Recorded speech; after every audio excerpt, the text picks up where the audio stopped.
نو الله تبارک وتعالى فرمایي کوم خلکو ته مې مال ورکړی دی رزق مې ورته ډېر ورکړی دی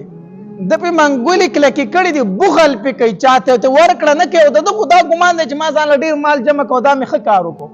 الله تبارک وتعالى فرمایي نه نه نه بل هو شر لهم دا د دپاره بد دی څنګه بد دی سیطوقون ما بخلوا به یوم القیامه دا مال چې دی په ورځې د قیامت به د ده په دې غاړه کې ور واچولی شي څنګه به ورچولی شي نو حدیث مبارک کې راځي نبی علیه الصلاة والسلام فرمایي وی مثل له شجاعا اقرا چا چې په دنیا کې مال جمع کړی دی زکات یې نه دی ورکړی خیرات یې نه دی ورکړی الله تبارک وتعالی په ورځې د قیامت دا مال چې دی دا به د یو مار په شکل کې بدل کړي دنیا کې خو د سره مال او جیداد او پیسې وي او په ورځې د آخرت به دا په شکل د څه شي کې وي د یو غټې اجدها د یو خامار په شکل کې به وي او د ده په غاړه کې به ور واچولی شي په غاړه کې به ور واچولی شي حدیث مبارک کې راځي څنګه مار دی شجاعا ډېر بهادر مار اقرع په سر باندې گنجې له زبیبتانې ګوره گنجې به ولې وي دا مار په سر باندې محدثینو لیکلي دي وایي دا د زخریله مار اثر دی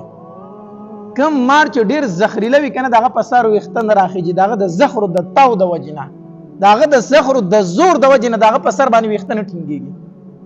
دا به دومره زخریلی چې په سر باندې گنجه وي له زبیبتانې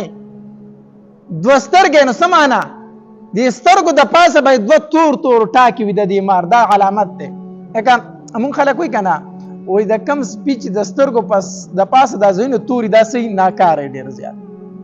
دا ناکاره سپي نو دا هم د ده ناکاروالي ته اشاره ده چې د سترګو د پاسه به تور تور داغونه وي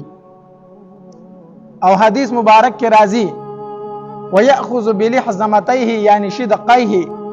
دا مار به د ده په دې وښکو کې د خپله خوله ورکوي او په دې وښکو به ورته دا ټکونه لګوي او چکونه به ورکوي او دا مار به ورته وایي دی به ورسره خبرې هم کوي چې ګورې انا مالکه و انا کنزکه